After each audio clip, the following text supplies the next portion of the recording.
So if you're really looking for investment property, you're trying to buy something cheap and you got a couple dollars to put into it, I really suggest going after properties like this. Like boards on the windows, hasn't been touched. This is the house.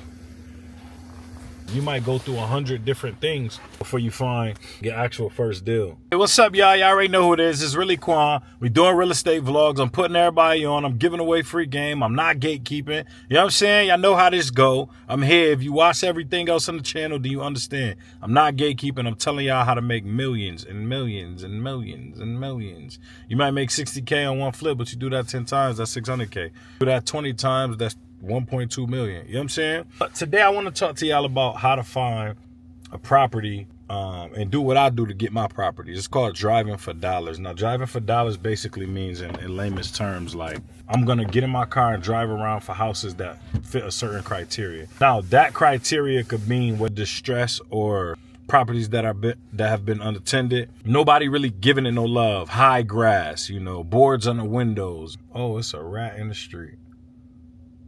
Wow, it's literally a rat. I just seen a rat coming out this house that I'm telling y'all about.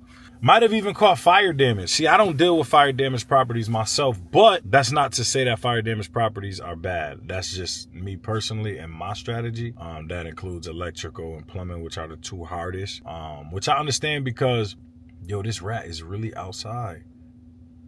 I just see a rat, y'all. Oh. Okay, you're going back in the house.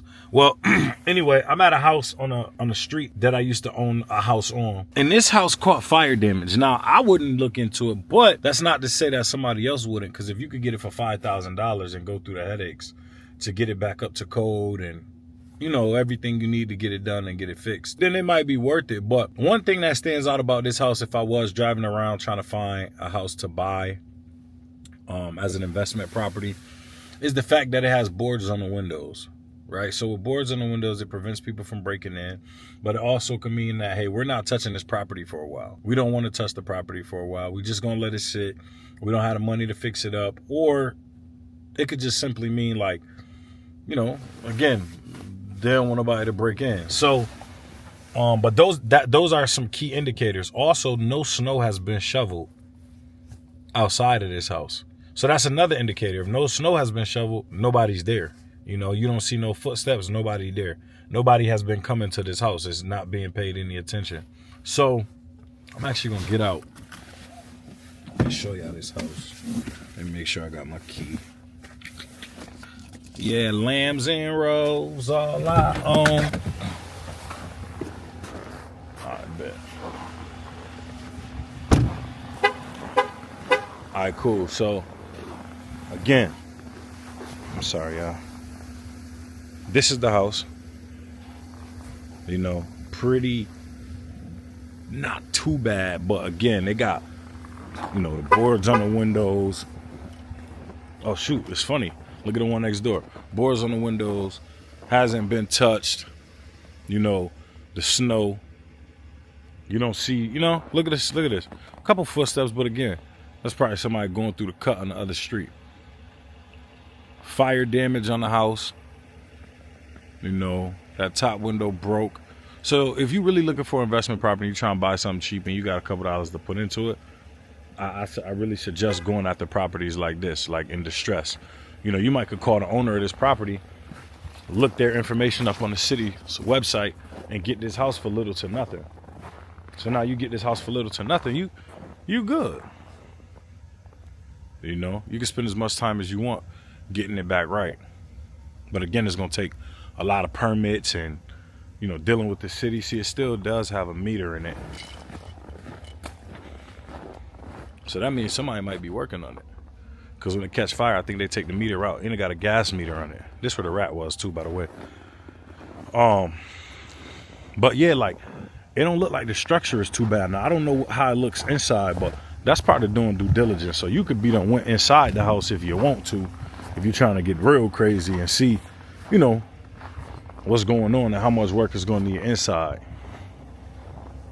Again, it's different levels for different people. Some people going to want more stuff done than others. And it's funny how I was looking at this house because it stood out like a sore thumb. Like, look at the houses on the block. These are pretty good. Like, down here is some new builds and stuff. So it's like, This sticks out like a sore thumb. Why does it stick out? Boards on the window. Guess what? Right next door, boards on the window. So with that being said, again, you could luck up and find that. This is a 2-for-1. I need to call these people. This is 112. I'm going to call these people and see, you know, what they want to do. Actually, let's get back in the car. It's cold. We can call them from inside the car. We about to call them. Might make a deal. I'm showing y'all how to make a deal.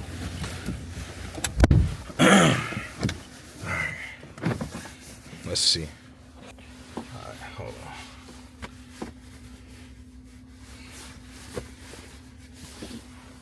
Let's see. I'm gonna look up on the city's website the address of the property first. See who owned it. The city might own it. So it's a couple because it's 2 names on here. I will assume it's a couple. They live in Yonkers, New York. They actually just purchased the property October 24th, 2024. So, and they paid the taxes on it. Maybe they're working on it. It doesn't look too bad, actually. So, shoot, man. Maybe they're working on it.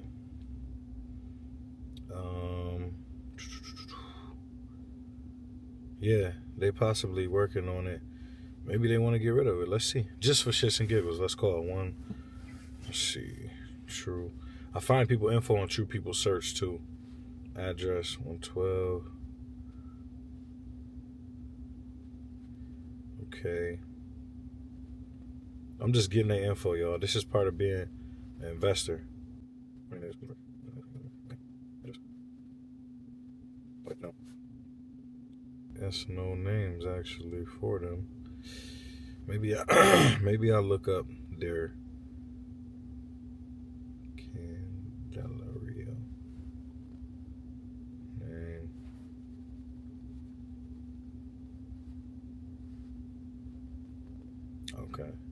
Okay. I think I found her. Let's try to give her a call. I got a number for her. We're gonna call.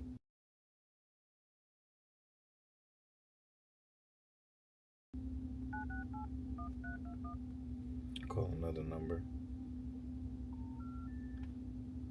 That number not working. Yeah, that don't work.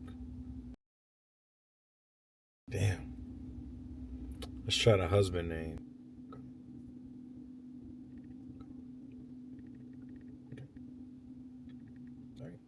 Got a name and number for him.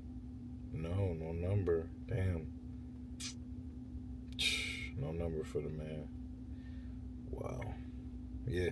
Well, we couldn't find a number for him, but all I would have did was just call and ask and see if he wanted to sell the house, you know, which it seems like it's hard to get in touch with them. But it be like that sometimes. You might go through 100 different things before you find your actual first deal, you know. But I think something like that white one would be a good first deal for many. I mean, myself, I wouldn't mind trying that either, but the fire damage one, again, I wouldn't even touch that house. I just wanted to come on here and give y'all an example of a great house to, you know, try to pursue and driving for dollars and how to actually look for a house. I definitely appreciate y'all supporting the content. I'm sorry we wasn't able to call and get in touch with these people so y'all can hear me have a conversation with them, but I've done that plenty of times, and I'm going to do that even more. All right, so make sure y'all stay locked in, tuned in. I'm going to show y'all how to get y'all first deal. You heard? It's all love. Make sure y'all like, comment, subscribe. I ain't talking about no picture, I got rich off Instagram. Her poet, I speak for the streets, you might not understand. I'ma tell you nothing before a lie, keep that shit a band. Fresh out the camera.